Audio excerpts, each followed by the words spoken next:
Masih kurang berapa? 2 ya? Kurang 1 ya? Kurang 1, Bu, Pak Sugianto. 5 orang. Masih kurang 1. Assalamualaikum warahmatullahi wabarakatuh. Waalaikumsalam warahmatullahi wabarakatuh. Mari Bapak Ibu kita awali dengan berdoa pada perkuliahan pada hari ini ya. Semoga Bapak Ibu mendapatkan berkah dan lancar apa yang menjadi tugas Bapak Ibu. Monggo. Apa yang mungkin berdoa Pak Gunawan? Oke, Bu. Mohon izin Bapak Ibu, sebelum perkuliahan dimulai, marilah kita berdoa terlebih dahulu. Berdoa dimulai.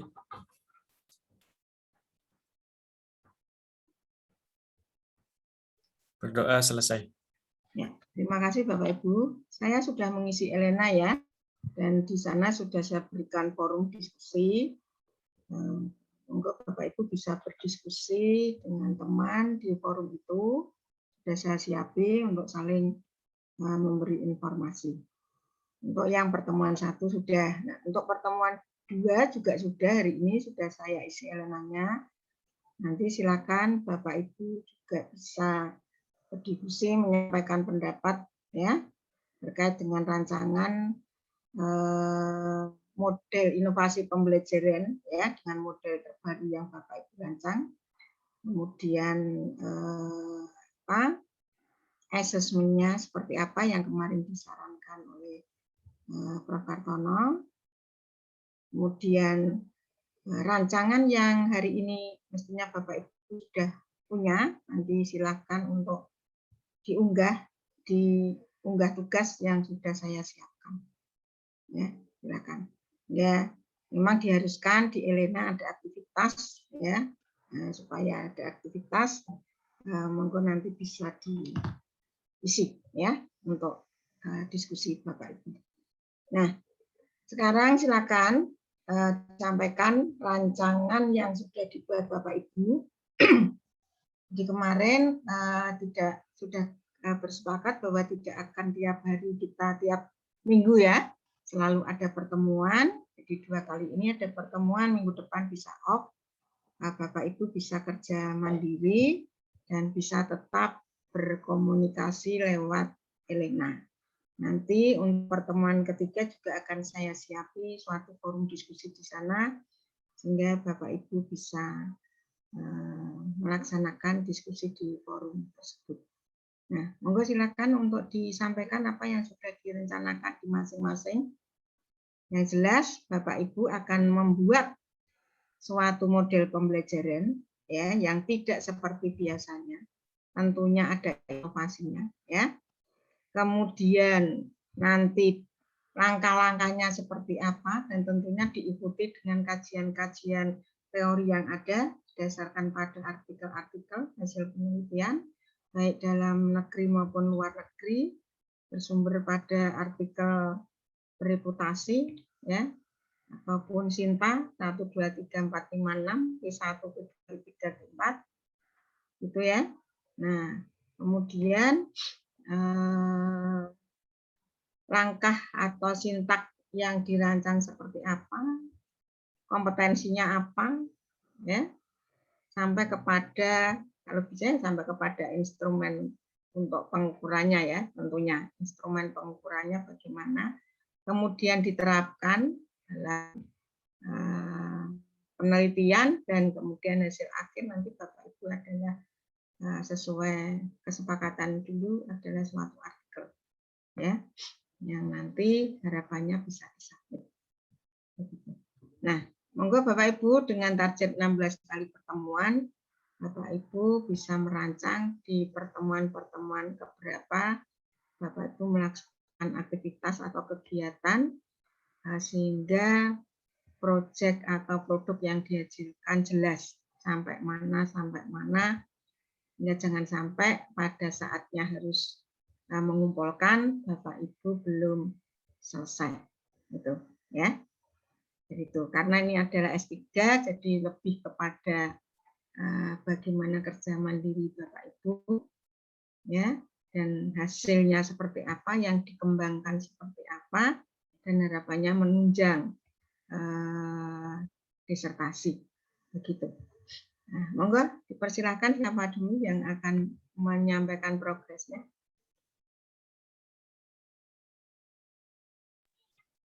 Izin Bu untuk mencoba mengutarakan hasil yang memang mungkin masih belum banyak gitu Bu untuk progres yang sudah saya buat gitu.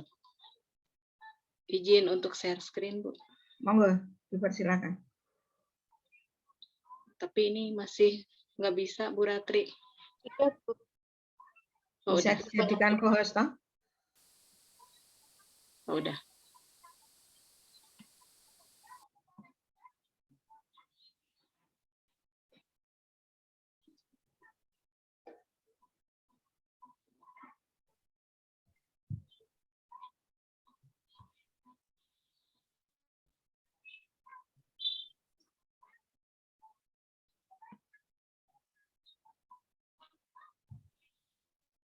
Nah, rancangan untuk penelitian yang ingin saya untuk utarakan pada kali ini, yaitu analisis kompetensi strategis matematis ditinjau dari tipe kepribadian Marston yang pembelajarannya menggunakan model berdasarkan teori Palsiner.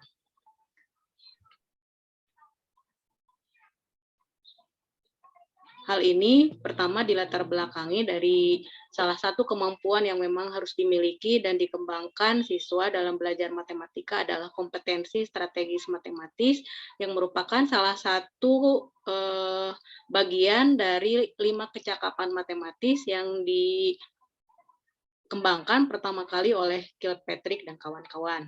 Kemudian untuk yang kedua ini yang melatar belakangi adalah bahwa siswa masih kesulitan dalam mengubah bentuk soal cerita ke dalam bentuk simbol matematis. Sehingga hal ini menandakan bahwa siswa masih merasa kesulitan dalam merumuskan atau memformulasikan serta mempresentasikan suatu permasalahan.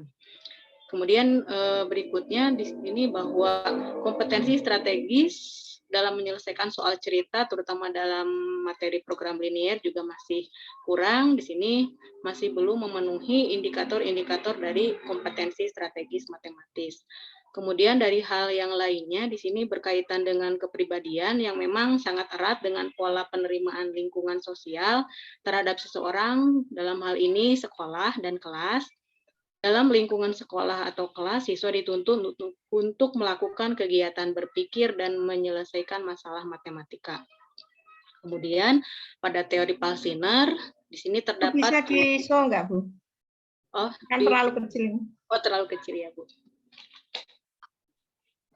Di-show, mungkin bisa lebih besar. Ini, Bu. Nah, pada teori Palsiner terdapat zona atau wilayah yang memang mampu memfasilitasi proses pembelajaran sehingga dapat mempermudah atau menjembatani penyelesaian permasalahan-permasalahan yang ada pada siswa serta menyelaraskan kemampuan yang dimiliki siswa dan memiliki kemampuan yang heterogen akhirnya gitu kan. Dari yang heterogen menjadi homogen serta mempercepat proses equilibrium dalam pembelajaran.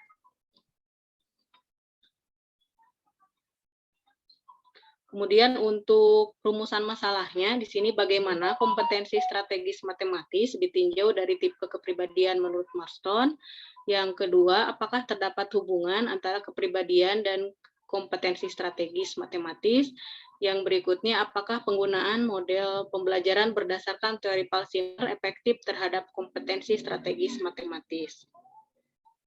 Untuk tujuannya mengikuti dari yang tadi, yaitu menganalisis kompetensi strategis, ditinjau dari tipe kepribadian, mengetahui hubungan antar kepribadian dengan kompetensi strategis matematis, serta mengetahui efektivitas dari model berdasarkan teori Palsiner. Saya lewat untuk manfaat. Kemudian untuk kajian pustaka, hanya dari beberapa sumber yang saya temukan di sini dari Kilpatrick dan kawan-kawan bahwa kompetensi strategis adalah kemampuan untuk memformulasikan, mempresentasikan, dan menyelesaikan masalah matematika. Sementara dari Özdemir dan PEP tahun 2012, kompetensi strategis didefinisikan sebagai upaya peserta didik untuk mengatur perilaku belajar mereka saat berpartisipasi dalam praktik di kelas. Sementara dari Oaufala, kompetensi strategis berkaitan dengan kemampuan seseorang untuk merumuskan masalah secara matematis, kemudian menggunakan pengalaman matematika sebelumnya untuk menyelesaikan. Sementara dari Turner, bahwa kompetensi strategis memiliki istilah lain yaitu merancang strategi untuk memecahkan masalah secara matematika yang melibatkan kumpulan proses kontrol secara kritis yang mengarah individu untuk mengenal, memformulasikan, serta memecahkan masalah secara efektif. Sementara untuk indikator kompetensi strategis yang menurut Kilpatrick dan kawan-kawan, di sini ada 7, kemudian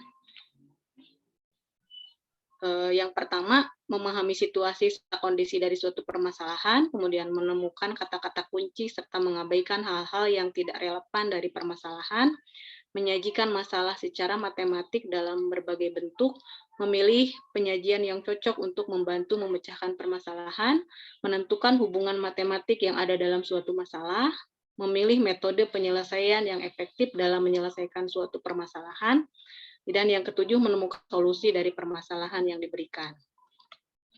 Nah, tetapi dari penelitian yang berikutnya ada dari Asyari, di sini sudah mengelompokkan dari definisi yang tadi bahwasannya kompetensi strategis itu kemampuan untuk memformulasikan, mempresentasikan, dan menyelesaikan masalah. Jadi di sini sudah dikelompokkan ke dalam 3 tahapan sampai ke menyelesaikan masalah.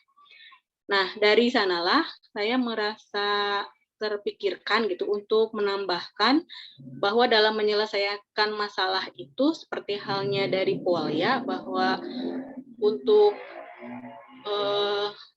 menyelesaikan masalah itu ada tahap memahami, kemudian merencanakan, melaksanakan penyelesaian, dan memeriksa kembali. Sementara untuk memformulasikan masalah dan merepresentasikan masalah, ini sudah masuk ke dalam bagian yang dari memahami, kemudian merencanakan, dan melaksanakan penyelesaian. Kemudian dalam menyelesaikan permasalahan, saya menambahkan yang keempat dari Polya itu, yaitu memeriksa kembali kebenaran jawaban melalui penyelesaian permasalahan dengan cara yang berbeda. Kemudian untuk kepribadian, di sini saya mengambil menurut Marston, bahwasanya Marston itu mengemukakan bahwa tipe kepribadian seseorang itu dapat dibagi menjadi 4, yaitu dominance, influence, steadiness, dan compliance. Kemudian untuk pembelajaran berdasarkan teori Palsiner, di sini dikembangkan dari teorinya Vygotsky ya tentang ZPD, kemudian dikembangkan oleh Palsiner menjadi ZFM dan ZPA. Di sini bahwa ZPD itu merupakan ruang yang mencirikan kapasitas potensi seseorang untuk berkembang melalui bantuan orang lain yang lebih tahu. Kemudian untuk ZFM-nya merupakan ruang bagi seseorang untuk bebas berpikir dan berbuat, sedangkan untuk ZPA-nya merupakan ruang yang diberikan guru untuk dipromosikan kepada seseorang dalam upaya menuju ke suatu pemahaman yang diharapkan. Sementara ini mencoba untuk menyusun langkah-langkah pembelajaran menurut ataupun berdasarkan teori Palsiner, seperti halnya di awal sama dengan pembelajaran yang lain mengelompokkan peserta didik, kemudian untuk di awal pendahuluannya ini guru mengawali pembelajaran harusnya pembelajaran dengan apersepsi, kemudian memberikan bahan ajar kepada setiap kelompok, memberikan motivasi dan menyampaikan tujuan. Kemudian di sini letak dari pembelajaran berdasarkan teori Palsiner ada aktivitas ZPA. Untuk di sini guru memberikan bahan ajar serta memberikan arahan-arahan bagaimana bahan ajar itu harus dikerjakan dan bagaimana mengerjakan lembar diskusi serta menginstruksikan hal-hal yang lainnya yang berkaitan dengan pengerjaan lembar kerja. kemudian nanti sampai menginstruksikan untuk mempresentasikan hasil pekerjaannya. Kemudian untuk JFM di sini, mana guru memberikan kebebasan kepada peserta didik untuk menyelidiki dan menemukan konsep melalui diskusi pada saat mengerjakan bahan ajar. Di sini guru memberikan kebebasan untuk bergerak ataupun memberikan kebebasan untuk memberikan penjelasan dan solusi serta mengaplikasikan pemahaman secara konseptual. Kemudian untuk JPD itu sendiri, guru memberikan kesempatan kepada siswa untuk bisa mengintegrasikan pengetahuan yang baru, kemudian di sini juga memberikan scaffolding, yaitu bimbingan-bimbingan selama peserta didik mengerjakan bahan ajar atau lembar kerja lainnya. Sampai di sini guru juga memberikan bimbingan pada saat peserta didik melakukan hal-hal yang lainnya selain mengerjakan bahan ajar. Serta penutup, sama halnya dengan model yang lain, memberikan kesempatan untuk menyimpulkan materi, memberikan soal, dan menyimpulkan dari hasil pengamatan. Untuk ini sudah diberikan dari pertama bahwa memang kepribadian itu bisa berpengaruh terhadap tindakan berpikir, sehingga saya mencoba untuk melihat kompetensi strategis matematis itu berdasarkan kepribadian menurut Marston, sehingga nanti ingin menerapkan model berdasarkan teori Palsiner, sehingga nanti ingin diketahui bagaimana efektivitasnya. Untuk metode penelitiannya, di sini metode mixed method, ya. Kemudian untuk teknik pengumpulan datanya melalui penyebaran angket, tes, soal tes, dan wawancara.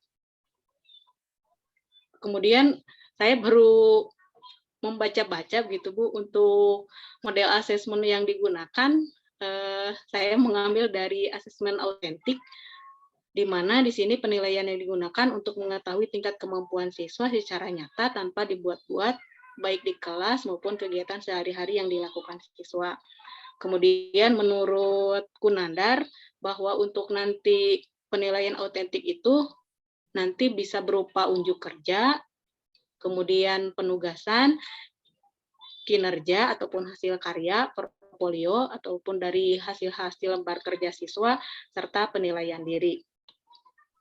Kemudian untuk hipotesis penelitian yang saya ajukan di sini, bagaimana kompetensi strategis matematis ditinjau dari tipe kepribadian Marston, tapi ini masuknya ke pertanyaan penelitian berarti ya. Kemudian yang hipotesis terdapat hubungan antar kepribadian dengan kompetensi strategis, model pembelajaran berdasarkan teori Palsiner efektif terhadap kompetensi strategis. Mungkin hanya itu Bu yang bisa saya sampaikan, baru rencana sedikit gitu Bu yang terpikirkan. Terima kasih. Terima kasih Bu Yeni. Bagaimana tanggapan Bapak Ibu yang lain berkaitan dengan yang sudah disampaikan oleh Bu Yeni berkaitan dengan mata kuliah kita dan produk atau proyek yang memang harus dihasilkan oleh Bapak Ibu nanti sebagai hasil akhir, ya. Jadi hasil proyek yang harus dikumpulkan berupa apa saja. Monggo dipersilakan Bapak Ibu. Ya, saya Bu, saya dulu Bu.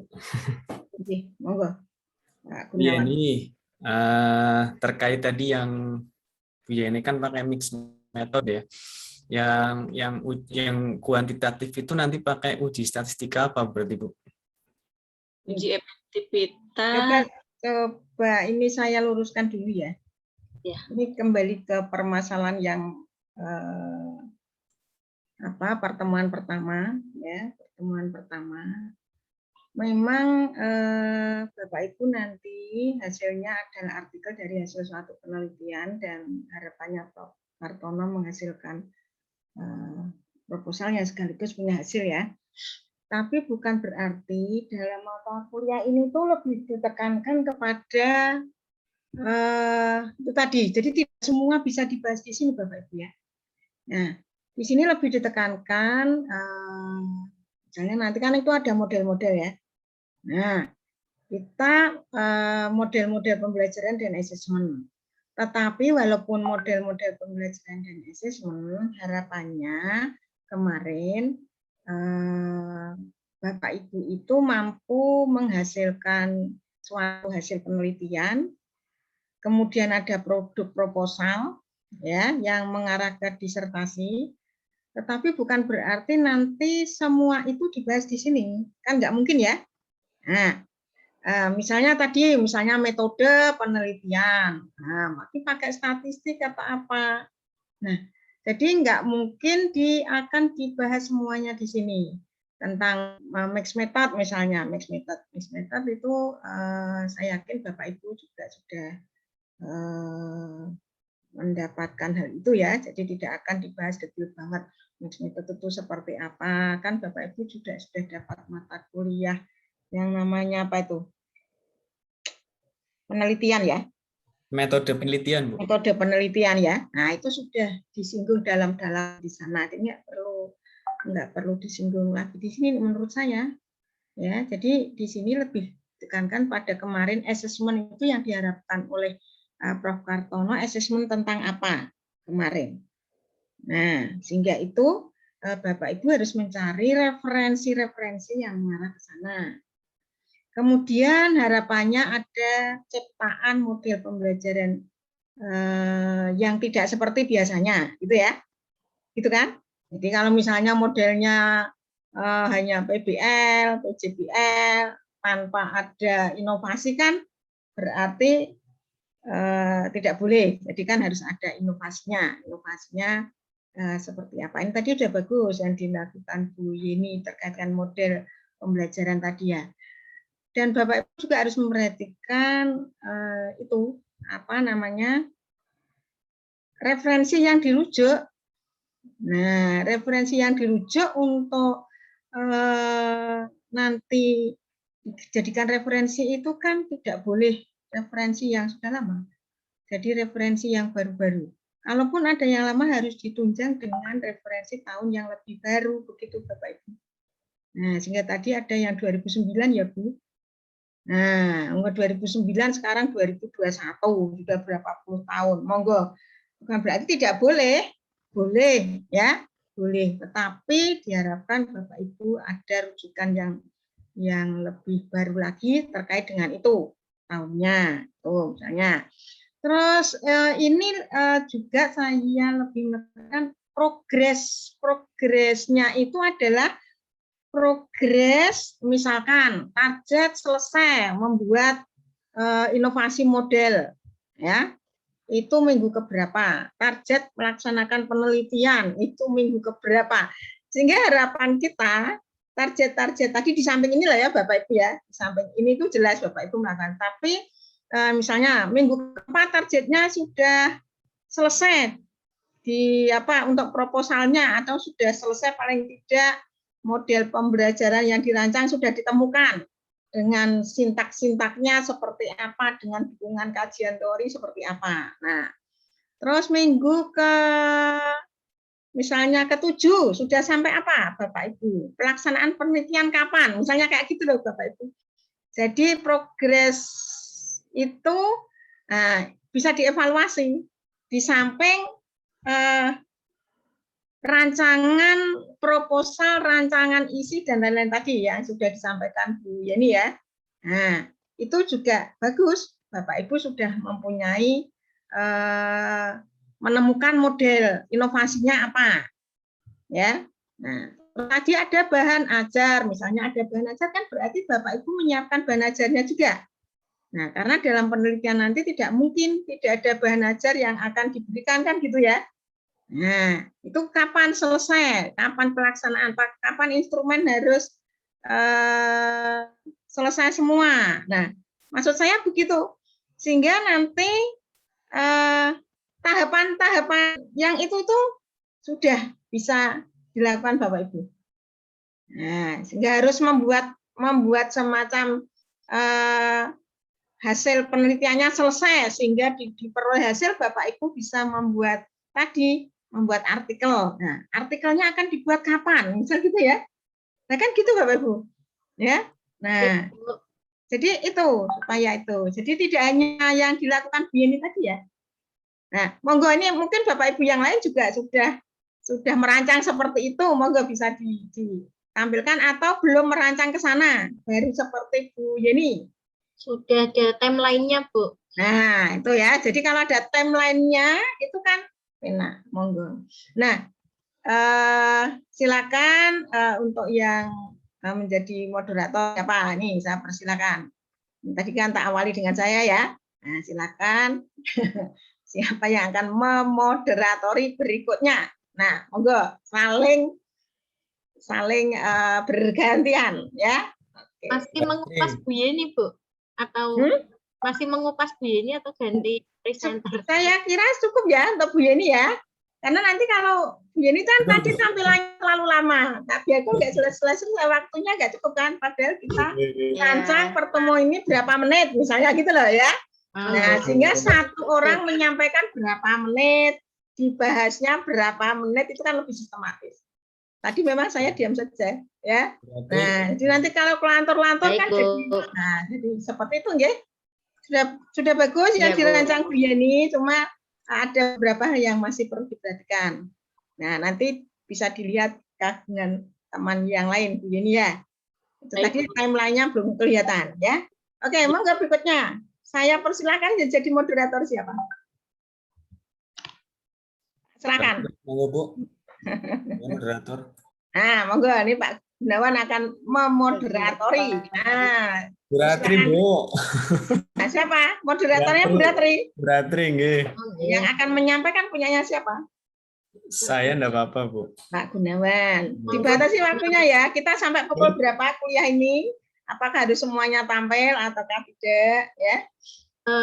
Kalau misalkan konsen ke sintak yang akan dikembangkan, kemudian nanti konsentrasinya ke situ ngoten pripun Bu. Jadi apakah sudah benar ini sintak yang rencana sintak yang kami kembangkan itu seperti itu?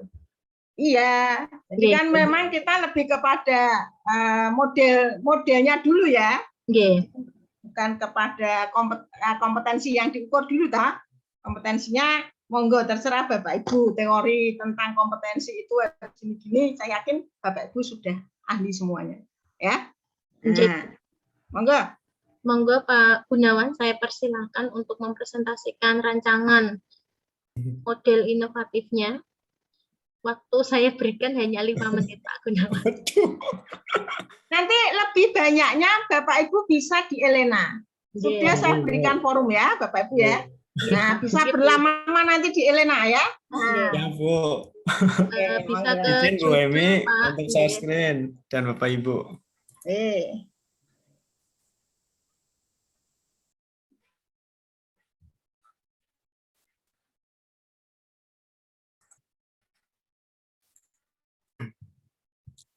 Sudah lihat, Bu? Sudah Pak, silakan di slideshow Pak Gunawan. Bismillahirrahmanirrahim. Assalamualaikum warahmatullahi wabarakatuh. Waalaikumsalam. Yang kami hormati Bu Emi selaku dosen pengampu dan Bapak Ibu yang lain, izinkan saya pada kesempatan kali ini akan menyampaikan mengenai rencana inovasi penelitian saya yang saya beri judul Proses Berpikir Kreatif Matematis Model Wallace menggunakan model pembelajaran Aptitude Treatment Interaction terintegrasi atau berbasis mind mapping. Jadi ada 2 model yang saya gunakan dalam penelitian ini, yaitu ada Aptitude Treatment Interaction dan mind mapping. Ini yang tadi saya jelaskan. Yang pertama, proses berpikir kreatif ini untuk referensinya saya ambil dari Wallace tahun 1926. Kemudian ada yang kedua, model pembelajaran Aptitude Treatment Interaction dari teorinya Cronbach dan Snow tahun 1977 dan pendekatan mind mapping dari Tony Buzan tahun 1974. Ini adalah 3 kunci yang akan saya kembangkan pada penelitian kali ini. Kemudian untuk timeline-nya saya sudah buat seperti ini. Jadi ini adalah pertemuan yang pertama lalu, pertama kedua itu saya mencari referensi-referensi terkait dengan model pembelajaran ATA dan mind mapping. Saya sudah mendapatkan beberapa referensi dan sudah saya baca. Kemudian untuk rencananya pada pertemuan kedua sampai keempat saya ingin melengkapi referensi yang menurut saya masih kurang. Kemudian saya menyusun latar belakang untuk penelitian saya. Kemudian untuk pertemuan yang keempat sampai keenam ini saya akan merencanakan metode penelitian dan menyusun instrumen penelitian. Kemudian untuk pertemuan ke-7 sampai ke-8 itu akan saya gunakan untuk melaksanakan penelitian yang akan dilaksanakan di kampus saya.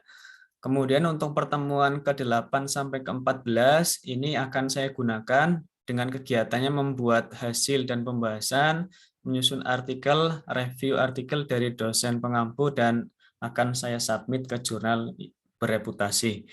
Untuk metode penelitiannya saya menggunakan mixed method, metode campuran dengan tipe concurrent embedded. Untuk rumusan masalahnya, yang pertama ada dua. Saya buat yang pertama bagaimana gambaran proses berpikir kreatif mahasiswa menggunakan model aptitude treatment interaction berbasis mind mapping. Ini kualitatifnya. Kemudian untuk kuantitatifnya, bagaimana kualitas pembelajaran model ATA berbasis mind mapping terhadap kemampuan berpikir kreatif mahasiswa. Untuk kajian teori sekilas, ini ada 3 poin. Yang pertama dari proses berpikir kreatif model Wallace. Ini saya ambil dari teorinya Wallace 1926, ada 4 tahap, ada preparation, illumination, incubation, dan evaluation. Kemudian untuk model pembelajaran ATA ini, aptitude treatment interaction, saya ambil dari Cronbach dan Snow 1977.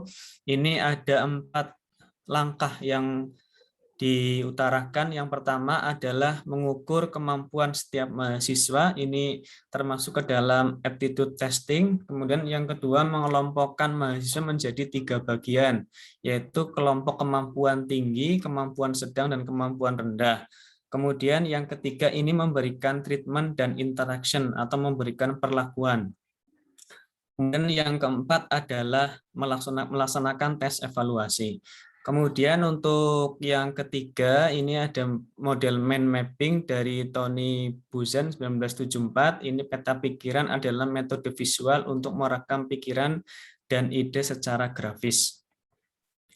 Kemudian ini yang tadi untuk inovasi yang sementara ada dalam gambaran saya ini adalah aptitude treatment interaction berbasis mind mapping. Jadi pada langkah ketiga pada treatment dan interaction ini saya memberikan perlakuan atau treatment mind mapping. Artinya mahasiswa nanti saya bimbing, saya dampingi untuk menyusun peta pikiran untuk menghasilkan ide kreatif dalam menyelesaikan masalah. Jadi untuk langkah yang pertama masih sama, ini mengukur kemampuan setiap mahasiswa bisa dengan tes. Tes dilakukan dalam rangka melihat kemampuan dan potensi kognitif. Ini menjadi dasar untuk membagi ke dalam kelompok belajar. Kemudian yang kedua, mengelompokkan mahasiswa. Mahasiswa dikelompokkan dalam kategori tinggi, sedang, dan rendah berdasarkan hasil tes yang tadi pada langkah pertama. Kemudian yang ketiga ini, pada teori sebelumnya, bahwa untuk kemampuan siswa yang tinggi ini diberikan perlakuan belajar mandiri, bisa nanti menggunakan lembar kerja mahasiswa. Kemudian untuk kemampuan yang sedang dan rendah, ini diberikan perlakuan pembelajaran reguler dengan metode pemberian tugas. Namun inovasi yang akan saya laksanakan adalah dengan menambahkan pendekatan mind mapping. Mahasiswa nanti akan diarahkan untuk menyusun peta pikiran pada topik tertentu untuk menghasilkan ide yang kreatif. Kemudian yang ketiga, yang keempat ini adalah melaksanakan tes berdasarkan langkah-langkah yang sudah dilaksanakan sebelumnya. Untuk metode penelitian, tadi sudah saya sampaikan di depan, untuk metode saya menggunakan mixed method, subjeknya adalah mahasiswa semester 3 pada mata kuliah kalkulus multivariabel. Kemudian untuk pengumpulan data, saya menggunakan observasi pengamatan, tes berpikir kreatif, wawancara, dan dokumentasi. Untuk analisis data, saya untuk kualitatif nanti akan dibagi ke dalam 5 kategori berpikir kreatif, level tidak kreatif, kurang kreatif, cukup kreatif, sedang kreatif, dan tinggi kreatif. Kemudian nanti ada kriteria pembelajaran atau keterlaksanaan pembelajaran menggunakan model ETA berbasis mind mapping dari para validator. Kemudian yang berikutnya nanti untuk kuantitatifnya saya menggunakan uji statistika uji T dengan beda rata-rata sampel. Kemudian yang keempat metodenya adalah teknik triangulasi data. Jadi yang menjadi motivasi saya untuk memberikan inovasi pada model ETA berbasis mind mapping adalah ini, model ETA memberikan perlakuan sesuai dengan karakteristik atau kemampuan mahasiswa. Kemudian model ini dapat meningkatkan pemahaman konsep dan memberikan motivasi dan kepercayaan diri. Selain itu, mind mapping dapat dikombinasikan dengan beberapa model, artinya fleksibel. Dalam hal ini dapat dikombinasikan dengan model ETA. Kemudian dengan mind mapping ini dapat meningkatkan kemampuan berpikir kreatif dan berpikir kritis. Kemudian berikutnya dapat menggali informasi atau ide-ide kreatif.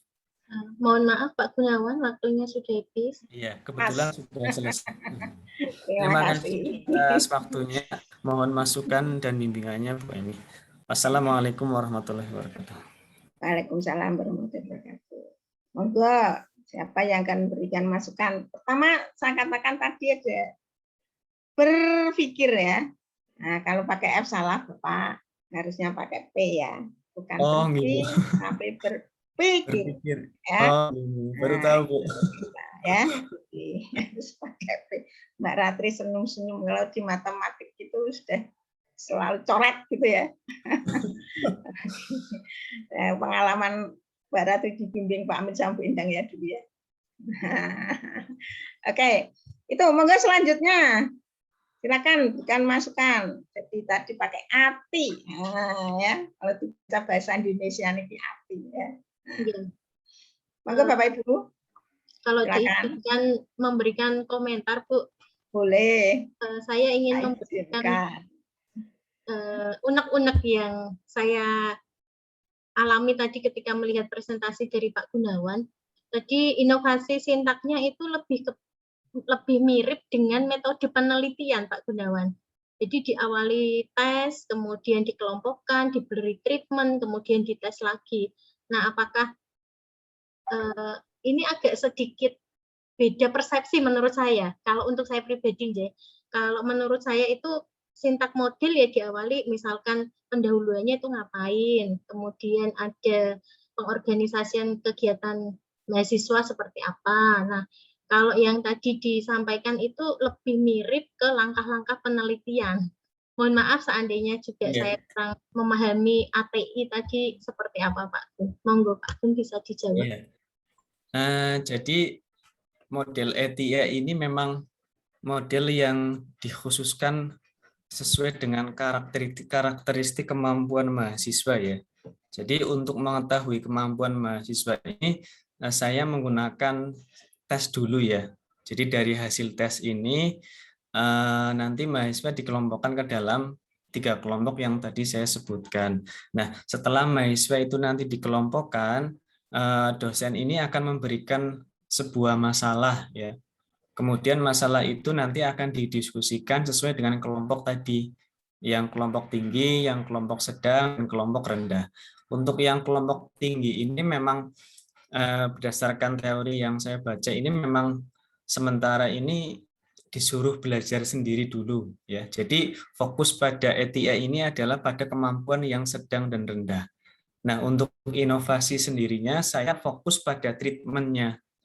Jadi treatment apa yang dapat saya lakukan pada kelompok yang sedang rendah.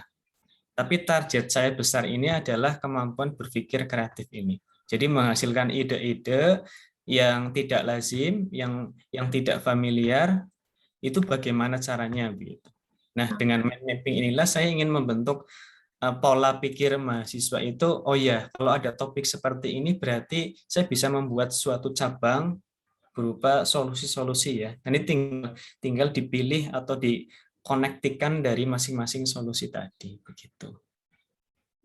Kalau boleh menyarankan Pak Gun, jadi mind mapping itu kan ada langkahnya sendiri. Kemudian Pak Gun punya treatment, nah mungkin lebih bisa dijabarkan treatmentnya bentuknya seperti apa, seperti itu. Oh iya, betul. Saya boleh nyambung ya, walaupun izin moderator nih. Siap, Bu. Iya betul. Jadi treatmentnya itu seperti apa harus dioperasionalkan Pak Gun. Jadi hanya memberikan treatment gitu, tapi karena model ya, jadi Bapak Ibu itu kan yang namanya model itu ada langkah-langkah sintak-sintak yang jelas yang nanti secara operasional akan dipraktekkan dan akan sebetulnya disusun di dalam rencana pelaksanaan pembelajaran ya. Nah, dalam RPP itu ya, di dalam RPP. Nah, tapi nanti pada saat Bapak Ibu di perguruan tinggi, ya jelas ya RPP-nya ya. Nah, jadi secara operasional itu langkah-langkahnya seperti apa? Langkah-langkahnya. Jadi treatment-nya memang harus seperti Bu Ratri katakan tadi, harus jelas operasionalnya seperti apa. Kemudian tadi ada dikatakan tinggi, sedang, rendah, itu tinggi, sedang, rendah tadi didasarkan dengan apa? Tes dulu tadi. Iya, tes awal Bu untuk mengetahui nanti treatmentnya tuh jadi mau. Tes awalnya itu pada saat kapan? Apakah saat pembelajaran berlangsung ataukah sebelum? Nah, itu kan sesuatu yang seseorang bertanya. Kalau itu dikatakan suatu sintak gitu ya. Nah, sehingga tolong lebih dioperasionalkan lagi dari sintak-sintak yang harus dilakukan oleh guru atau oleh dosen dan yang dilakukan oleh peserta didik atau mahasiswa, sehingga nanti menjadi lebih operasional. Idenya boleh mengambil dari siapapun tahun berapa, tetapi tolong tidak hanya itu, tetapi nanti didukung juga dengan artikel-artikel yang baru ya. Siap, Bu. Didukung dengan artikel-artikel yang lebih baru, sehingga nanti di dalam referensi yang digunakan Bapak Ibu itu kan memang harus ada aturan ya, bahwa biasanya di dalam suatu jurnal itu harus sekian tahun. Nah, itu ada batasan ya, ada batasan, dan di setiap jurnal berbeda Bapak Ibu ya, bergantung masing-masing dia punya template dan punya pedoman atau panduan ya, seperti itu. Bahkan sekarang itu pada referensi itu menggunakan Mendeley gitu ya. Jadi ini mahasiswa setiap kali kuliah di S2, ayo siapa yang bisa Mendeley untuk saling memberikan informasi itu, karena memang sekarang seperti itu Bapak Ibu. Ya, tapi yang dirancang Pak Gunawan tadi sudah baik dengan timeline tadi. Ingat bahwa harapannya di tengah semester di pertemuan ke-7 itu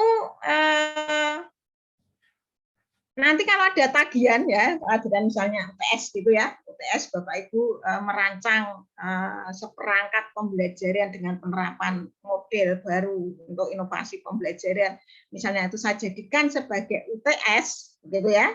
Jadi UTS-nya tidak UTS uji kognitif seperti anak S1, S2 Bapak Ibu ya. Nah, bisa berupa proyek begitu. Nah, untuk diunggah itu sudah ada ya. Nah, jadi ini hasil UTS harapannya sudah mengarah ke sana. Nah, kemudian itu berkaitan dengan model-model ya Bapak Ibu ya, dengan seperangkatnya otomatis ya, model-model dan perangkatnya yang menyertai yang akan Bapak Ibu gunakan dalam mengimplementasikan model itu kan begitu toh. Nah, tapi kan di assessment Prof Kartono itu juga menagih sesuatu ya kemarin ya. Nah, jadi assessment-nya harus assessment yang seperti apa yang kemarin Prof Kar ngendikan gitu. Jadi itu nanti misalkan bisa dikoordinasikan dengan beliau yang berkaitan dengan asesmen ya. Jadi Bu Emi lebih kepada modelnya, Prof. Kar lebih kepada asesmennya seperti apa. Sehingga nanti asesmennya juga berkaitan dengan instrumen sampai kepada instrumen seperti apa yang asesmen untuk digunakan seperti itu. Itu nggih Bapak Ibu. Jelas nggih tagihannya di Jelas, Bu. UTS itu ya harus jelas ya. Jadi UTS harus sudah sampai memproduksi sampai itu tadi. Harapan UTS saya, UTS itu akan seperti itu nanti. Jadi bukan tes cara kognitif Bapak Ibu mengerjakan gitu, tidak, tapi berupa proyek tesnya. Oke, itu saya kembalikan ke moderator. Ibu, terima kasih atas saran dan masukan yang luar biasa untuk Pak Gunawan. Berikutnya, Bu Sri, siap atau saya sendiri yang presentasi? Ya, moderatornya dulu aja, Bu. Ya, Iya, monggo. moderatornya yang lain. Oke. Bu Sri, monggo. Ini Bu Sri dulu. Apa Bu Sri? Bu Sri moderator Bu Sri. Minta tolong Bu. Yang moderator siapa, Bu Ratri? Bu Sri. Atau saya present? Bu Sri moderator. Bu Ratri yang Oke. presentasi. Oke, untuk presentasi selanjutnya saya persilakan kepada Bu Ratri untuk mempresentasikan rancangannya. Saya kasih waktu 5 menit mulai dari sekarang. Terima kasih kepada Bu Sri Soliha dan Ibu Emi yang memberikan kesempatan kepada saya untuk menyampaikan rancangan inovasi pembelajaran. Nah, untuk judulnya yaitu modifikasi model PBL dan ALC dengan dynamic assessment untuk meningkatkan kemampuan pemecahan masalah dan disposisi matematis siswa SMP ini, Bu. Jadi judul saya ini benar-benar kuantitatif eksperimen, jadi tidak mixed method dengan ini langsung saja karena hanya 5 menit. Nah, untuk rumusan masalahnya ada 4, ini mengacu kepada indikator dari keefektifan suatu model pembelajaran terhadap kemampuan tertentu. Jadi yang pertama adalah rata-rata kemampuan dari kelas eksperimennya akan lebih baik daripada kelas kontrol. Kemudian kemampuan pemecahan masalah kelas eksperimen ini mencapai KKM. Yang ketiga adalah proporsi siswa yang mengikuti kelas eksperimen atau mengikuti model pembelajaran ini akan lebih baik daripada proporsi siswa yang tuntas dengan model konvensional. Dan yang keempat, terdapat pengaruh disposisi terhadap kemampuan pemecahan masalah. Tujuannya mengikuti dari rumusan masalah. Kemudian ini ada, saya itu mengawinkan antara 2 model, yaitu model ALC dan model PBL. Nah, di model ALC sendiri ada 5 tahapan, yaitu persiapan, koneksi, kemudian penyajian kreatif, aktivasi, dan integrasi. Sedangkan di sintak PBL juga ada 5, orientasi masalah, perencanaan dan pengorganisasian, investigasi mandiri, kemudian ada penampilan karya, serta yang terakhir analisis dan evaluasi proses penyelesaian masalah. Yang menurut saya menjadi modifikasi, yaitu ini Bu.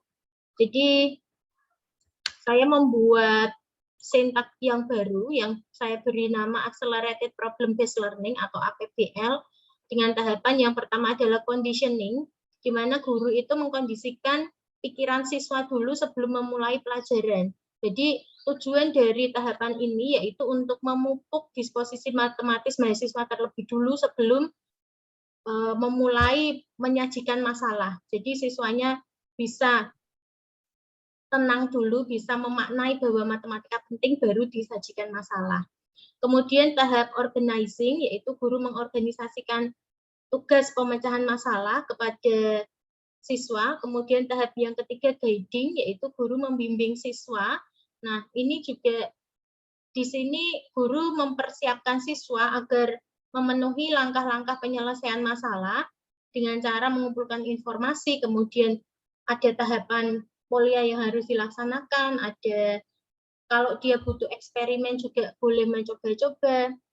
Di sini ditekankan kepada kegiatan bermatematik disertai dengan pemaknaan. Jadi tidak hanya menemukan hasilnya saja, tetapi bagaimana pemaknaan dari hasil itu kepada persoalan yang di awal tadi diberikan oleh guru. Kemudian tahap yang keempat, presentation, yaitu guru meminta siswa untuk mempresentasikan hasil pemecahan masalah yang sudah diselesaikan.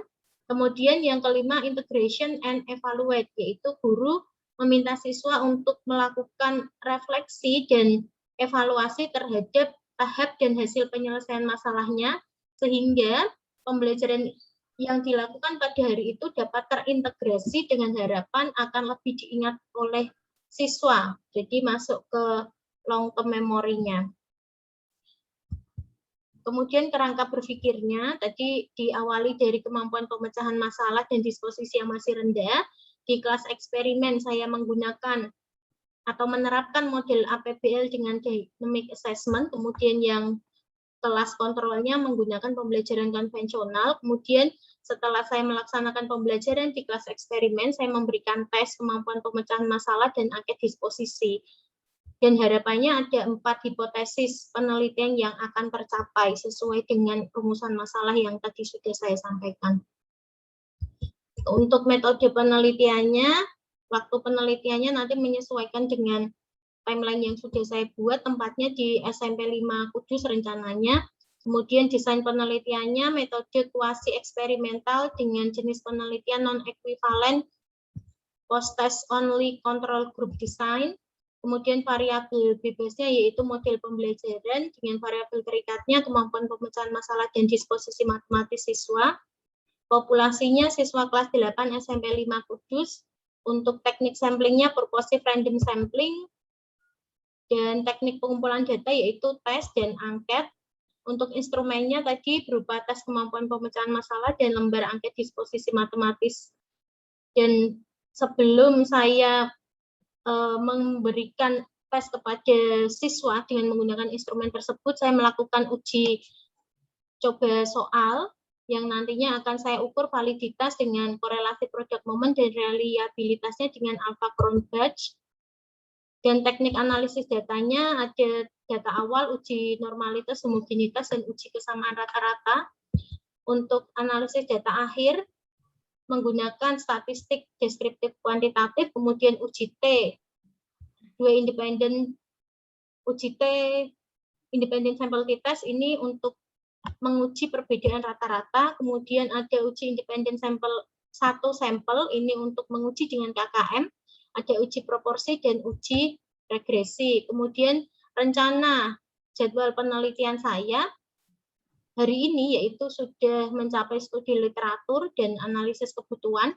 Untuk pertemuan ketiga saya akan menyusun instrumen studi pendahuluan. Jadi untuk membuktikan bahwa di sana itu ada masalah-masalah mengenai kemampuan pemecahan masalah dan disposisi, saya perlu studi pendahuluan di sana. Kemudian 4 dan 5 penyusunan proposal dari bab 1 sampai 3. Pertemuan ke-6 menyusun instrumen penelitian dan perangkat pembelajaran yang akan dipakai untuk penelitian. Ke-7 itu validasi ahli dan uji coba soal. Ke-8 revisi instrumen dan perangkat. 9 dalam ya. Mohon maaf, waktunya sudah habis. Ya, ini sudah selesai. Ya. Dan harapan saya nanti pertemuan 12 sampai 16 itu sudah mulai menyusun artikel. Ini rancangan jadwal penelitian yang akan saya jadikan patokan. Harapan saya akan lebih cepat daripada timeline ini, sehingga nantinya penyusunan proposal akan punya waktu yang lebih lama lagi daripada 1 bulan terakhir sebelum perkuliahan selesai. Terima kasih atas waktu yang diberikan. Mohon saran dan masukan dari Bapak Ibu dan Bu Emi tentunya. Ya. Terima kasih kepada Bu Ratri. Silakan barangkali teman-teman ataupun dari Ibu Emi mau memberikan masukan ataupun pertanyaan atau pula tanggapan, saya persilahkan. Saya kasih waktu 5 menit saja. Terima kasih. Silakan Bapak Ibu dulu. Ingin bertanya Bu Ratri. Oke, Bu, monggo. Untuk yang dynamic assessment-nya tadi seperti apa ya? Saya tadi agak kurang ini. menyimak. Tadi memang belum saya jelaskan, Bu. Untuk dynamic assessment-nya, ini saya juga masih tahap kajian teori, Bu. Jadi tadi saya sekilas baca bahwa dynamic assessment ini berbeda dengan assessment yang pada umumnya, yaitu setelah pembelajaran adanya tes. Nah, ini yang ini menjadi masalah tadi yang sebenarnya saya butuh konsultasi dengan Prof. Kartono. Jadi dynamic assessment itu adanya assessment di sepanjang pembelajaran. Jadi tidak hanya misalkan saya melaksanakan 4 kali pembelajaran baru dites, tidak seperti itu, Bu. Tetapi selama proses ini kan ada tahapan pembelajaran. Harapannya dimulai tahap guiding ini, guiding, presentation, dan integrasi ini sudah ada atau guru itu sudah punya pegangan ini loh, skor kemampuan pemecahan masalah matematis siswa seperti itu. Jadi selama proses pembelajaran sudah punya nilai, itu nantinya kalau saya baca teorinya, dynamic assessment itu pakai observasi, catatan anekdot, hasil karya, dan portofolio. Nah, kalau kita mungkin bisa pakai portofolio, jadi di setiap pembelajaran itu kan ada penyajian masalah, kemudian dia menyelesaikan masalah, akan tetapi akan jadi kontradiksi dengan uji hipotesis yang akan saya lakukan, padahal tadi kan tesnya hanya di akhir saja. Setelah 4 kali pembelajaran, kemudian akan ada tes terakhir, kemudian saya bandingkan hasil tes terakhir itu dengan kelas kontrol. Nah, ini juga mungkin saya balik bertanya kepada Bu Emi, ini baiknya bagaimana? Apakah nilai di setiap pertemuan itu saya gunakan atau tidak, atau bolehkah misalkan saya punya rancangan tadi, di setiap pertemuan kan ada nilai, meskipun itu kurang tidak bisa menggambarkan dia kesiapan tesnya juga, nggih. Di setiap pertemuan ada nilai, kemudian nanti di akhir juga ada tes dan ada nilainya. Nah, nanti nilai mana, Bu, yang akan saya bandingkan dengan kelas kontrol? Monggo masukan dari Bu Emi. Berdasarkan definisi nih ya, kan tadi berdasarkan definisi tadi bahwa tes itu ada beberapa hal yang harus dilakukan ya. Nah, tidak hanya di akhir tadi ya, Bu Ratri mengatakan berdasarkan teori tadi. Ya sudah, kita ikuti teorinya. Jadi apapun yang kita lakukan kan harus selalu ada kajian, ada landasan, ada pedoman ya. Menurut ini, gitu kan, mesti seperti itu ya kita ya dalam kajian ilmiah.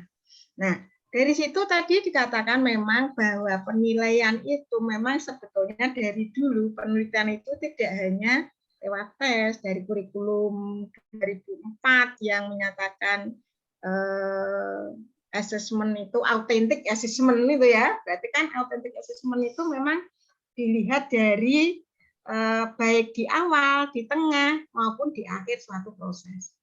Tetapi kan kebanyakan Bapak Ibu masih menggunakan bahwa penilaian itu hanya di akhir saja.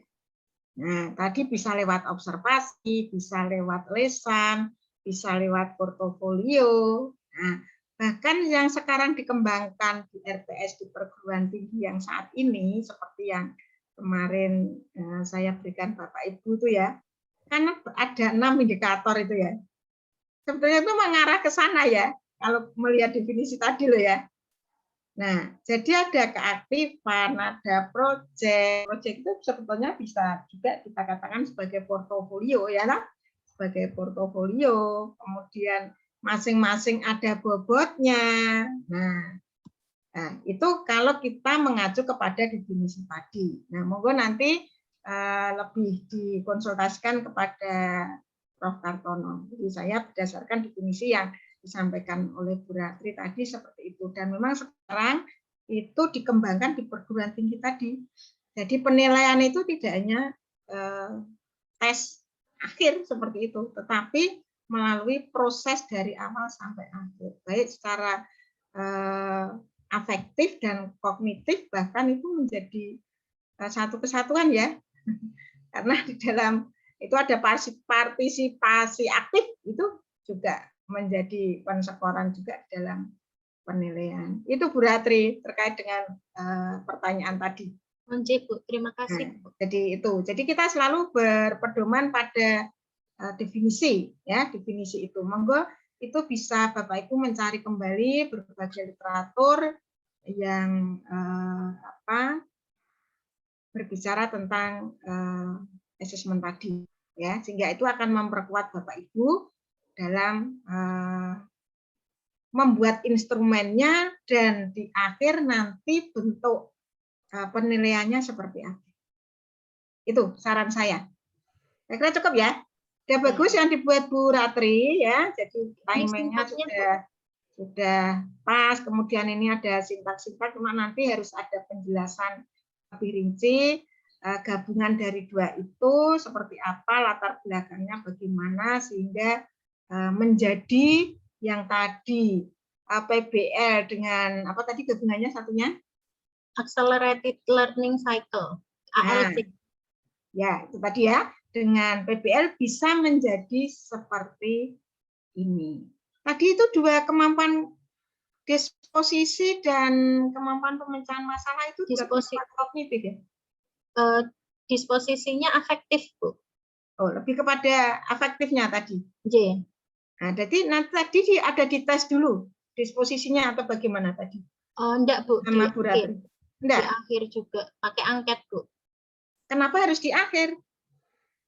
Kenapa harus di akhir itu harus ada penjelasan? Di awal itu ada, Bu, untuk menjelaskan. Di awal untuk studi pendahuluan itu ada, kami memberikan angket. Kemudian angket apa? Disposisi itu? Angket disposisi, J. Oke, jadi nah itu harus ditulis ya di dalam sintak itu seperti apa pelaksanaannya. Jadi kalau memang itu disposisi harus ada diteskan di awal atau itu harus ada apa ya? Menurut saya ada ditulis di situ, ada semacam tes. Lah sebetulnya tes disposisi itu nanti akan menjadi apa ya? Dasar ya, akan menjadi dasar di dalam proses. Sehingga kalau setelah di disposisi ada pengelompokan tidak sama Bu Ratri? Enggak ada, Bu. Semuanya diajar dengan treatment yang sama. Nah, kalau enggak ada, buat apa disposisi diteskan di awal? Kalau enggak ada perlakuan dari hasil disposisi loh ya. Nah, ini biasanya dalam suatu penelitian itu menyatu. Kalau disposisi itu menjadi satu kesatuan, ya mestinya di dalam proses itu tetap memperhatikan disposisinya. Jadi tidak hanya disposisi itu sebagai bahasan di akhir. Saran saya kok begitu, Bu Ratri? Iya, berarti nanti di langkah ini juga saya kaitkan dengan peningkatan disposisinya, nanti bentuknya seperti apa gitu, Bu? Ya, sehingga itu ikut di dalam proses. Jadi disposisi itu sudah masuk di dalam proses juga, tidak hanya di akhir saja, karena kan mengkaitkan ya. Jadi mengkaitkan pemecahan masalah tadi juga dikaitkan dengan disposisinya. Jadi disposisinya masuk di dalam proses juga. Ya, jangan hanya di akhir. Kalau di akhir kan seakan-akan itu tidak masuk dalam proses, padahal kan masuk di dalam proses. Gitu ya. Itu masukan saya. Oke, terima kasih. Saya kembalikan kepada Bu Sri Solihah. Jam berapa ini? Jam 8. Baru 1 jam. Masih kurang 2 ya? Oh iya, maaf, masih di mute ya. Terima kasih Bu Ratri. Itu tadi masukannya ya dari Bu Emi. Mudah-mudahan bermanfaat. Oke, demikianlah barangkali presentasi dari Bu Ratri. Untuk selanjutnya. Bu Sri. Siapa yang? Sri sendiri. Saya ya. Moderator Pak Gianto. Wah, Pak Sugi. Waktu saya 5. Biar giliran 3 menit saja, 3 menit. Bu Yeni, silakan moderator Bu Yeni. Ya, pindah ya ke saya. Enggak, Bu Yeni. Kesempatan berikutnya saya persilahkan Ibu Sri Solihah untuk memaparkan hasil untuk rencana model pembelajarannya. 5 menit ya, Sri. 3 menit juga nggak apa-apa, Bu.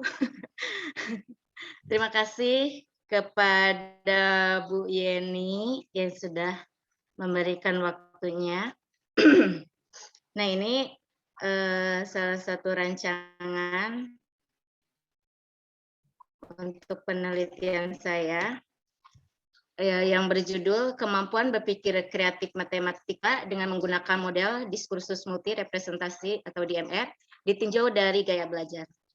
Nah, untuk rencana kegiatannya, ini yang pertama itu adalah untuk minggu kedua dan keempat, mencari referensi dulu. Kebetulan karena kemarin saya ya ada gangguan, sakit, jadi referensinya baru sedikit. Tapi insya Allah masih bisa ada waktu. Dan untuk minggu kedua, minggu ke-5 dan 6, membuat perangkat pembelajaran, 7-8, melakukan penelitian, 9-14, hasil dan pembahasan, terus kemudian submit artikel.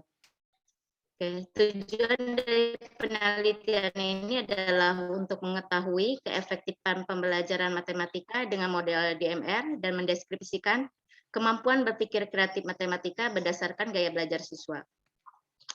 Nah, indikator dari kemampuan berpikir kreatif yang saya ambil itu adalah menurut Torrance dan Wilford. Ya, diantaranya adalah fluency, flexibility, originality, dan elaborasi. Sedangkan gaya belajar, ini menurut Deforter dan Hernacki tahun 2000, ada 3 modalitas atau tipe dalam gaya belajar, yaitu visual, auditorial, dan kinestetik. Dan kemudian pelajar visual belajar melalui sesuatu yang mereka lihat, auditorial belajar dengan cara mendengar, dan kinestetik belajar dengan gerak, bekerja, dan menyentuh.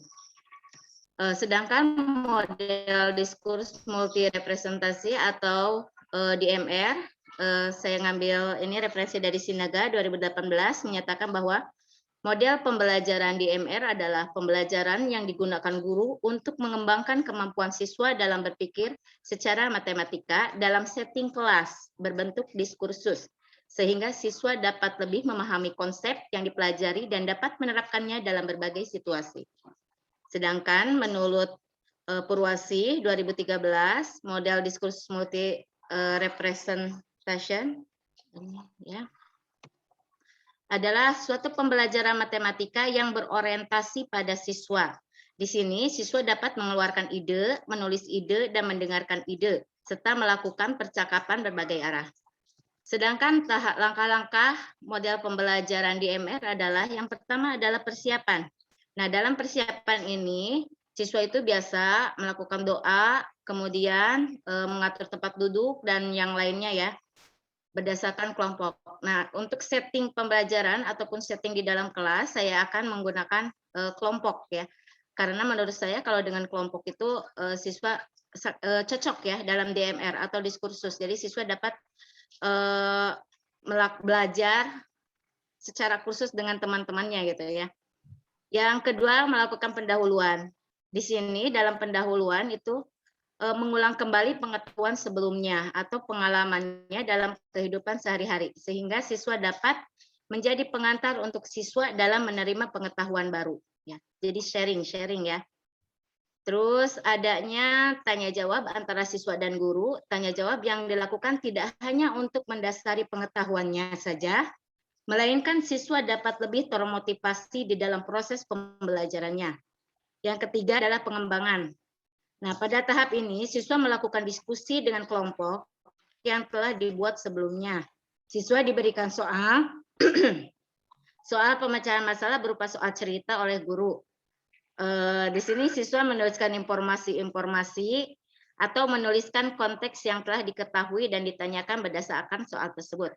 Yang selanjutnya adalah penerapan. Pada tahap ini, kelompok siswa membuat laporan kelompok berdasarkan diskusi yang telah dilakukan dalam memecahkan masalah matematika yang diberikan oleh guru. Dan yang selanjutnya adalah penutup. Siswa dan guru bersama-sama membuat kesimpulan terhadap masalah yang didiskusikan pada pembelajaran. Setelah itu melakukan refleksi. Oke, sedangkan asesmen ini saya juga kurang tahu ini mengenai asesmen, tapi asesmen secara umum dalam pembelajaran ini yang akan saya lihat itu adalah mengenai kompetensi dasar, di mana dalam kompetensi dasar itu ada kontennya, ada konteksnya, dan ada knowledge skill dan cognitive skill. Yang kedua ada tujuan, konten, indikator, teknik, dan juga instrumen. Nah, dalam instrumen adanya validitas, butir soal, dan paket tes. Nah, ini saya harus menggunakan validator ya. Dan untuk pelaksanaan asesmen, ini waktu dan tempatnya sudah, analisis hasilnya adalah data itu adalah kualitatif dan kuantitatif. Untuk metode penelitian, saya menggunakan pendekatan penelitian itu dengan mixed method, di mana untuk penelitian kuantitatif menggunakan rumus uji T, dan untuk penelitian kualitatif, tentukan dulu subjek penelitian dan tempat penelitiannya. Terus ada pun analisis data kualitatif dengan reduksi data, penyajian data, interpretasi data, dan penarikan kesimpulan. Sedangkan untuk teknik pengumpulan data, untuk data kuantitatif diambil dari hasil tes, dan yang kedua data kualitatif diambil dari catatan lapangan atau jurnal harian saat mengamati jalannya proses pembelajaran. Dan yang terakhir adalah dengan triangulasi data. Barangkali demikianlah rencana yang akan saya lakukan untuk penelitiannya. Mohon maaf apabila banyak kesalahan. Selanjutnya saya serahkan kepada moderator. Ya, terima kasih kepada Ibu Sri yang sudah memaparkan tadi hasil rancangannya. Untuk yang lainnya mungkin ada yang ingin disarankan atau ditanyakan kepada Ibu Sri. Monggo Bapak Ibu mewakili satu orang. Saya boleh Bu, moderator. Boleh, monggo Bu Yeni. Ya, berkaitan dengan pembelajaran Bu Sri itu kan DMR ya. Kemudian tadi berdasarkan gaya belajar. Apakah memang gaya belajar itu diketahui dari awal gitu sehingga nanti Bu Sri bisa membaurkan gitu ya, ataupun nanti dalam pengelompokan siswa itu berdasarkan gaya belajar sehingga treatment yang dilakukan oleh guru misalnya berkaitan dengan bahan ajar. Bahan ajar itu disesuaikan dengan gaya belajar masing-masing. Misalnya untuk visual nanti modelnya akan seperti gaya bahan ajarnya akan seperti apa. Kemudian untuk apalagi kinestetik ya atau apa? Apalagi ya pokoknya berdasarkan gaya belajar yang ada gitu. Ada pemisahan gitu sehingga nanti Bu Sri bisa apa istilahnya ada kebaruan-kebaruan Bu Sri itu dilangkah berdasarkan hasil kajian yang lainnya gitu. Oke. Moderatornya tadi siapa ini moderatornya? Saya Bu. Yeni, Oke, merangkap Bu. merangkap. Cara bagus dari Bu Yeni ya. Tapi ini saya perlu tanya dulu ini ke Bu Sri. Model DMR itu langsung diadopsi begitu saja atau bagaimana nih Bu? Kan dalam hal ini kita membuat inovasi ya. Jadi kalau itu hanya mengambil DMR, kita mengambil langkah-langkahnya tanpa ada sesuatu tambahan apapun, itu ya belum Bu. Iya. Nah ya Iya. karena tadi saya lihat di dalam presentasinya Bu Sri tadi kan menurut ini DMR itu begini gitu kan. Terus dilihat dari gaya belajarnya juga begini. Ini mohon maaf ya, mohon maaf. Iya, Kalau nggak apa-apa, Bu. hanya penelitian seperti ini itu S1 sudah Ibu. Ya, jadi kami di UNES itu melakukan penelitian seperti ini sudah untuk di taraf S1 ya. Nah, sehingga kan ini S3 harapan kami gitu ya. Di S3 kan Bapak Ibu menghasilkan sesuatu yang baru begitu ya. Jadi tidak hanya mengambil kajian teori yang ada seperti ini. DMR seperti ini, gaya belajar seperti ini. Terus tadi judul topiknya apa? Judulnya tadi? Apa ya? Efektif ya, untuk mengetahui keefektifan antara model ini dengan gaya belajar. Nah, seperti ini sudah di S1 banyak kalau di UNES. Mohon maaf ini ya Bu, mohon maaf ya. Nah, nggak apa-apa, Bu. Sehingga harapannya jangan hanya seperti ini, tunjukkan ada inovasinya begitu loh. Seperti tadi Bu Ratri ya, kemudian tadi Pak siapa? Gunawan. Nanti Bu Yeni juga perlu ada sesuatu tambahan lagi ya Bu Yeni ya. Nah, jadi itu. Jadi jangan seperti ini. Karena seperti ini sudah di S1 Bu. Ya, kalau di iya. Bu mau bertanya, Bu. Oke, monggo. Gini, Bu. Saya tadinya emang karena memang kurang referensi ya, Pak Gunawan juga tahu barangkali karena saya juga sakit, jadi nggak terlalu fokus. Misalnya gini Bu, ketika dalam langkah-langkah kan itu ada DMR ya. Saya tadi ada langkah-langkah yang menurut saya itu bukan rada kurang, ada sedikit tambahan ataupun pengurangan. Dalam langkah-langkah itu saya akan mengurangi salah satu langkahnya gitu ya, ataupun ada salah satu mau mengurangi ataupun menambah gitu dari langkah-langkah DMR tersebut. Apakah teori tersebut menjadi DMR atau saya buat lagi teori berbeda, Bu? Ya, untuk mengurangi menambah itu tidak hanya sekedar saya mengurangi menambah, tetapi juga harus didukung sesuai dengan referensi nanti beberapa referensi yang berkaitan dengan DMR. Misalnya DMR menurut ini begini, ada DMR lagi menurut ini begini, ada DMR lagi menurut ini begini. Misalnya begitu, Bu. Ya. Nah, jadi dari beberapa itu ada hal-hal yang berbeda misalnya, gitu loh. Nah, ada hal-hal yang berbeda. Tapi kalau tadi hanya menerapkan misalnya DMR memang seperti ini, terus itu dengan itu ya, maka menjadi kurang inovatif begitu nggih. Nah, jadi apalah gitu ya, nanti tidak hanya sekedar itu nggih, Bu Sri nggih. Ya, monggo. Masalah kemarin jadi bukan modal DMR ya, Bu. Masih kurang sehat enggak apa-apa, kan masih bisa. Sekarang alhamdulillah sudah sehat. Terima kasih. Nah, jadi nanti bisa untuk berbagi referensi pendukung. Dan nanti kesannya tidak hanya menerapkan model DMR, dilihat kemampuan ini dilihat dari gaya, dikaitkan dengan gaya belajar misalnya seperti itu. Karena kalau hanya seperti itu di satu sudah banyak kalau di UNES ya. Nah, monggo lebih diinovasi seperti teman-teman yang lain tadi. Itu nggih, Bu Sri, ini masukan dari saya. Dan sekali lagi untuk asesmennya asesmennya jangan sampai nanti Bapak Ibu belum sesuai dengan apa yang diharapkan dari pengembangan asesmen ya. Jadi perlu peninjauan lebih lanjut berkaitan dengan asesmen. Kalau berkaitan dengan model tadi ya jangan hanya mengacu pada satu model yang sudah ada, tetapi monggo bisa menggabungkan dua, bisa menambahi apa ya. Tapi dengan didukung dengan kajian-kajian teori yang relevan. Begitu masukan saya, Bu Sri ya. Oke, saya kira cukup. Ya, Bu, terima kasih. Oke. Ya, terima kasih kepada Ibu Dr. Eni yang sudah tadi memberikan saran kepada Ibu Sri untuk perbaikan. Bagi saya juga sama, nanti akan mencoba mencari inovasi-inovasi yang lain yang memang berkaitan dengan model dan asesmen. Untuk berikutnya, saya persilakan Pak Sugianto. Pak Sugi, sudah siap? Siap. Ya. 5 menit ya, Pak Sugi. Izin sharing, Bu. Siap.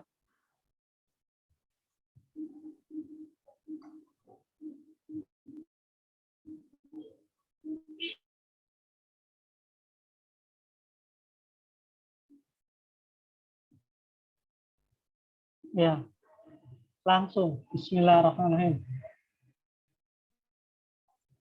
Mahasiswa ditinjau dari motivasi berprestasi siswa melalui pembelajaran PBL.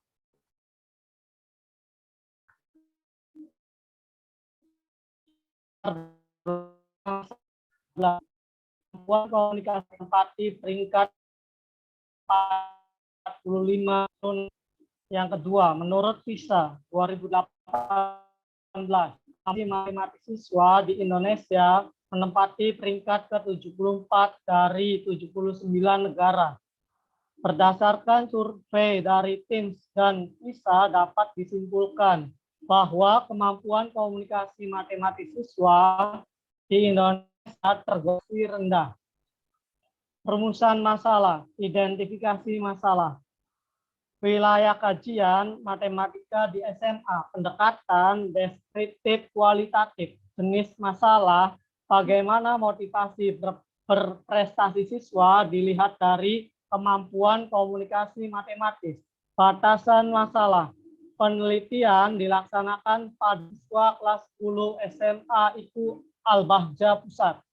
Fokus penelitian pada kemampuan komunikasi matematis siswa dan motivasi berprestasi siswa.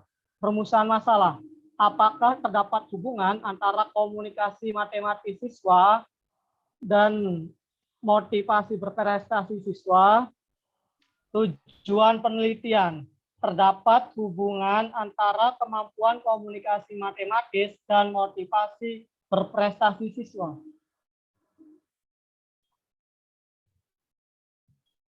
Pengertian kemampuan matematis. Kemampuan komunikasi matematis satu proses di mana dua orang atau lebih membentuk atau melakukan pertukaran informasi antara satu dengan yang lain yang pada gilirannya akan tiba pada saling pengertian yang mendalam. Menurut NCTM dalam Nasution 2020, komunikasi adalah kondisi di mana mendapatkan bahasa matematika, pendapat maupun pengetahuannya dalam matematika secara menurut Hahan 2021, kemampuan komunikasi matematis merupakan suatu kekuatan, modal, dan wadah yang dimiliki siswa dalam merumuskan konsep dan strategi matematika. Menurut Suharti 2021, kemampuan komunikasi matematis antara aspek informal dan intuitif. Suaranya Pak Gianto kok tidak jelas, kenapa ya? Kurang jelas, Bu. Yang jaringannya ya? Ini sinyalnya, Bu. Ya, nggak apa-apa, silahkan. Ya, sinyalnya, Bu. Diteruskan. Ya. Dan intuitif dengan bahasa matematika yang abstrak yang terdiri atas simbol-simbol matematika serta antara uraian dengan gambaran mental dari gagasan. Menurut Octaviani 2021, komunikasi matematis digunakan dalam ragam konten matematika juga sebagai modal dalam menyelesaikan dan mengerucutkan serta sebagai sumber pendapat dan pikiran antar.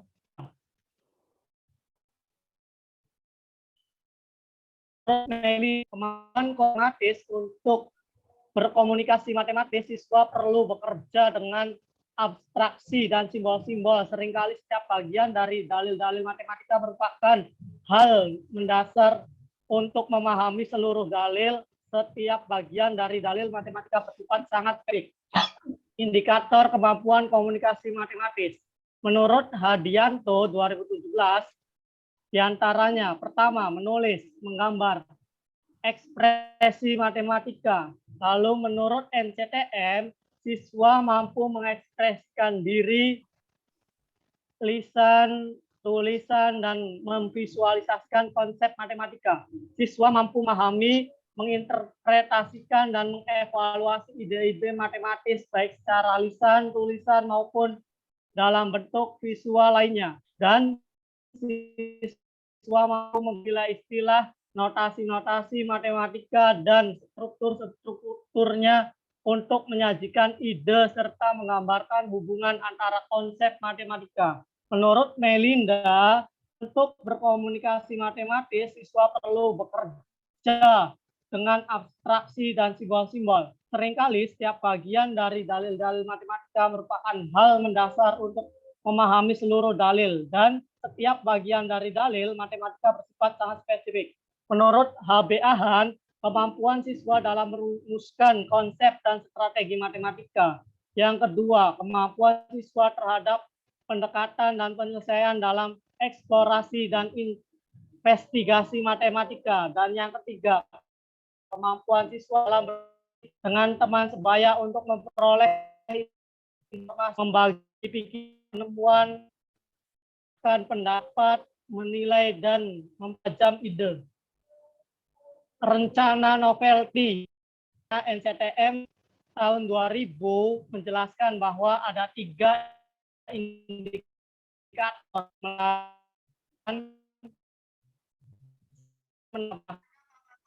yaitu adalah strategi matematika. Kesimpulan, sebagian besar siswa dapat melakukan ilustrasi dari masalah konseptual dalam kemampuan komunikasi pada indikator mengungkapkan dan menjelaskan pemikiran tentang ide dan situasi matematika. Beberapa siswa belum berkomunikasi dengan baik karena pemahaman tentang materi belum baik. Terdapat siswa memiliki pemahaman untuk menghubungkan pengetahuan sebelumnya untuk menyelesaikan masalah konseptual yang diberikan, akan tetapi terdapat siswa yang menghubungkan materi dengan bidang lain dengan cara yang tidak benar, dan pemahaman matematika siswa akan mempengaruhi tinggi rendahnya kemampuan komunikasi matematis dan dapat dipengaruhi oleh motivasi berprestasi siswa dikarenakan memiliki pengaruh dalam realisasi beberapa indikator yang berkaitan dengan pemahaman siswa pada dirinya. Terima kasih. Terima kasih kepada Pak Di Sugi. sini mau itu, Bu. Maaf, Bu. Banyak suara. Di sini mau harlah. Oh iya. Oke, Bapak. Mangga, Bu. Monggo, moderator. Terima kasih kepada Pak Sugianto yang sudah memaparkan rancangan awalnya. Saya persilakan kepada yang lain atau kepada Ibu untuk memberikan arahan untuk Pak Sugi dari rancangan yang tadi. Monggo, Bapak Ibu. Dipersilakan. Pak Gunawan mungkin bisa memberikan arahan. Ya, izin menyampaikan tadi Pak Sugi menggunakan model pembelajaran PBL nih Pak. Menggunakan model PBL Pak. Betul. Pak PBL. Gunawan. Saya belum melihat di tampilan PowerPoint-nya sama inovasi atau Iya, karena gini. yang belum Iya, ditampilkan. sebelumnya saya minta maaf karena satu pekan ini alhamdulillah tugas saya jadi baru sampai di pembahasan komunikasi matematis. Insya Allah pekan depan saya lebih fokus lagi dengan penambahan PBL-nya nanti. Pak Gunawan. Oke. Bu Ratri mungkin ada masukan. Monggo, Bu Ratri. Oke. Tadi saya agak heran melihat simpulan di PPT ini, Pak. Karena penelitiannya belum dilaksanakan, sudah punya simpulan, Pak Sugi. Jadi, gini. Maksudnya simpulan apa, Pak Sugi? Yang ditulis? Maksudnya yang ditulis simpulan itu simpulan untuk apa? Kenapa diadakan? Kenapa saya berikan kesimpulan itu kan sekolah menyiapkan sesuatu tujuan akan dibawa ke sana gitu tuh Bu, kayak gitu. oh, Pak. Iya. Ini kan, kalau boleh menyarankan, ini novelty-nya Pak Sugi ini kan seperti novelty disertasi utama yang nantinya akan dikerjakan, J. Ini menurut saya agak berat untuk tugas mata kuliah ini, Pak, karena nanti Pak Sugi sudah menemukan novelty kemampuan, ditambah novelty dari model pembelajaran yang baru. Menurut saya, indikator kemampuannya masih yang menurut ahli saja, kemudian yang dikembangkan adalah model dan asesmennya mawon. Ini saran dari saya, Yap. Pak. Seandainya bisa diterima dan sesuai dengan arahan kami. Pak Gianto, jadi memang sekolahan sibuk banget dengan tugas-tugas. Nah, memang demikianlah kalau kita sekolah Pak Sugi, ya. Di samping harus menyelaraskan tugas yang ada di sekolah, juga menyelesaikan gitu ya tugas-tugas kuliah. Nah, dan itu memang harus ada keseimbangan, ya, ada keseimbangan keduanya. Tapi saya yakin, ya, Bapak Ibu akan mampu menyelesaikan, ya. Amin. Nah, saya yakin Bapak Ibu akan mampu menyelesaikan dan selesai tepat pada waktunya, gitu ya. Harapannya Ya, begitu, kita semua begitu. Nah, ini memang belum mencerminkan apa yang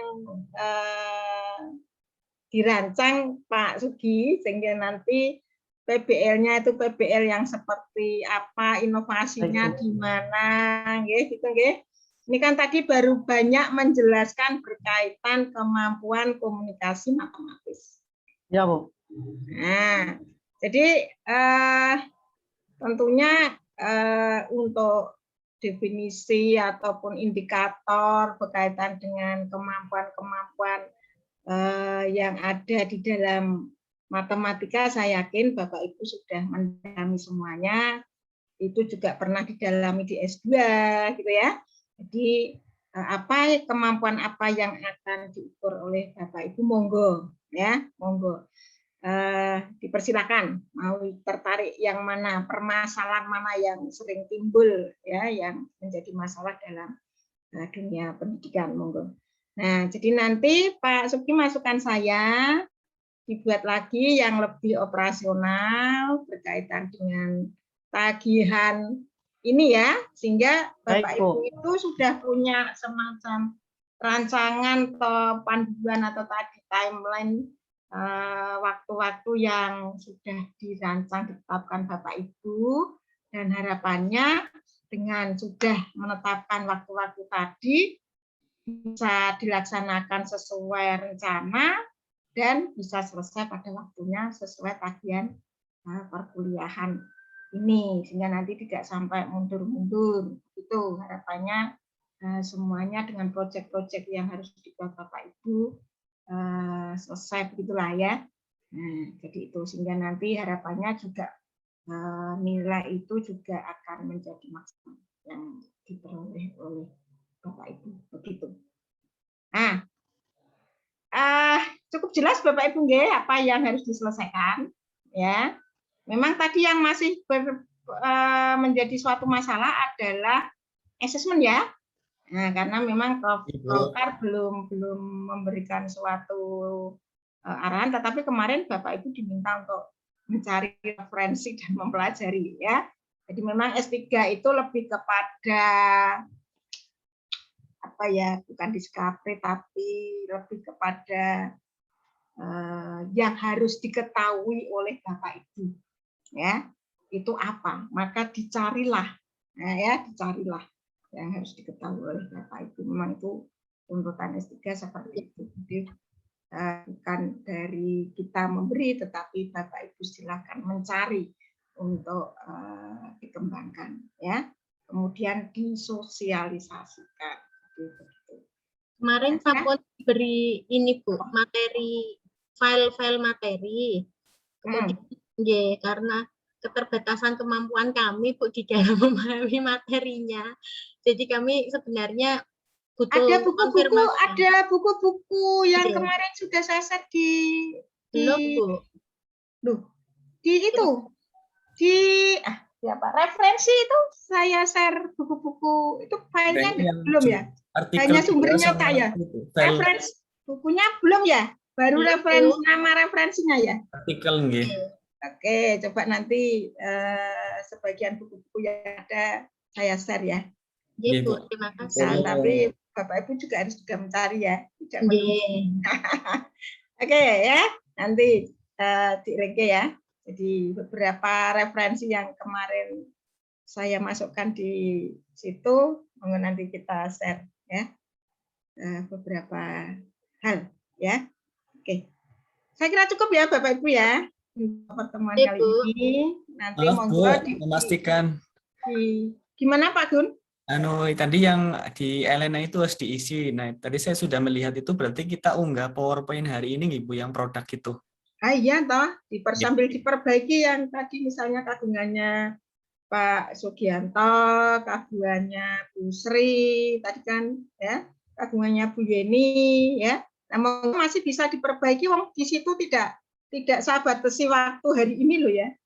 6 jam lagi, Bu. Masa 6 jam lagi? mau tanggalnya aja sampai minggu depan gitu loh batasnya, enggak.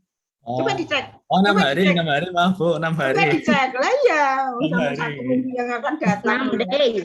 Nah, artinya Maaf, Bu. monggo ya, monggo bisa diperbaiki Bapak Ibu, masih cukup waktu yang lama dan minggu depan kita tidak perlu ketemuan ya. Nggih. Bapak Ibu bisa kerja mandiri untuk menyelesaikan mencari berbagai literatur yang mendukung dalam rangka menyelesaikan tugas-tugas Bapak Ibu. Ini saya tidak akan screenshot ya, karena sudah tidak diminta untuk mohon maaf ya. Nah, tapi kalau mau di screenshot silakan ya. Kalau mau di screenshot Bapak Ibu monggo saja. Nah, kita tutup dengan doa, monggo. Silakan siapa yang memimpin doa. Bapak Ibu, Bu Emi, mari kita tutup untuk perkuliahan hari ini. Semoga apa yang kita dapatkan hari ini mendapatkan berkah dan nilai pahala di sisi Allah Subhanahu wa taala. Amin. Doa dimulai.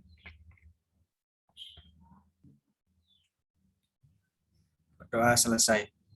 Ya, terima kasih Bapak Ibu semuanya, semoga selalu sehat ya, sehat semua ya. Dan tercapai apa yang diharapkan oleh Bapak Ibu. Amin. Akhir sampai di sini. Wassalamualaikum warahmatullahi wabarakatuh. Waalaikumsalam warahmatullahi wabarakatuh. Nanti minta tolong divalidasi dan tolong Prof. Fer dan saya dicentang dua-duanya ya. Nggih, Bu. Jangan hanya salah satu ya. Walaupun Prof. Fer tidak hadir, tetapi tolong dua-duanya di checklist ya. Oke. Terima kasih. Saya mohon izin ya. Nggih, Bu. Matur nuwun, Bu. Oke.